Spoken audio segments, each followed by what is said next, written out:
So they would put me to sleep, put the chemo drugs in, I would sleep it off and go on.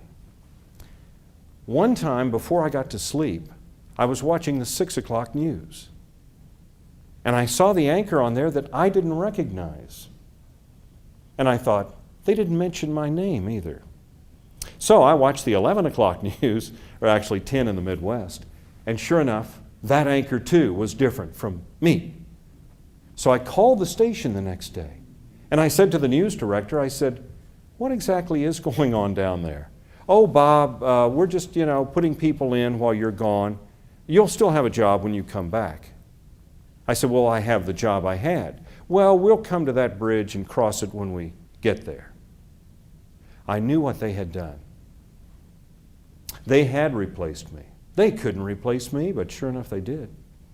And here I was, lying in bed, looking at the replacements through my toes, and I thought, what am I going to do? I called an agent in New York, and I said, do you have anything out there that I might apply for? I realize my hair is falling out from the chemo, but I want to go audition while I still have some hair and while I can still get out of this bed in between times for 2 or 3 weeks. He said, there's an offer at CNN Headline News. A lot of people are applying for it. Why don't you go down and audition? I did.